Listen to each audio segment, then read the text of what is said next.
ஓம் சக்தி பராசக்தி. என் அன்பு தங்கமே, நீ உயிராய் நேசிக்கும் ஒரு உறவை பற்றிய மிக முக்கியமான ரகசியத்தை தான் உன்னிடம் நான் சேர்க்க வந்துள்ளேன். நீ என்ன நினைத்துள்ளாய்? நீ மட்டும்தான் அவரை நினைக்கின்றார், அவர் என்னை நினைப்பாரா என்ற சந்தேகத்துடனே உன் மனதில் நீ வைத்திருக்கின்றாய். ஆனால் அது அப்படியல்ல தங்கமே. அவரும் உன்னை பற்றித்தான் நினைக்கின்றார். இப்பொழுது பிரிந்து தூரமாக வந்து விட்டோமோ, அவர் என்னை விட்டு எப்படி இருப்பார்?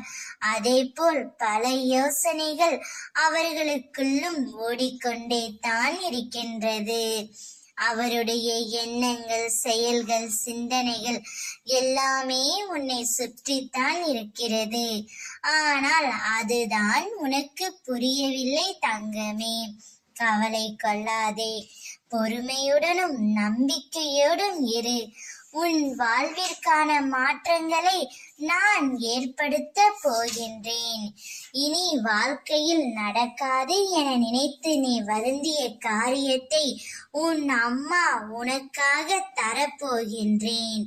அதை கொண்டு மகிழ்ச்சியாக இரு. நீ நிச்சயம் வாழ்க்கையில் முன்னேறுவாய். உன் மனதில் எதிர்காலத்தை பற்றி பயம் இருந்தால் அதை தூக்கி எறிந்து விடு. உன் வாழ்வை ஒளிர செய்ய நான் இருக்கின்றேன். உனது வேதனைகள் அனைத்தும் மறைந்து மகிழ்ச்சியும் மன அமைதியும் உன்னை சூழ்ந்து கொள்ளும் நேரம்தான் இது. நீ உயிராய் நேசிக்கும் உறவு தானாகவே உன்னிடம் வந்து சேரும். மகிழ்ச்சியாக இரு தங்கமே. ஓம் சக்தி.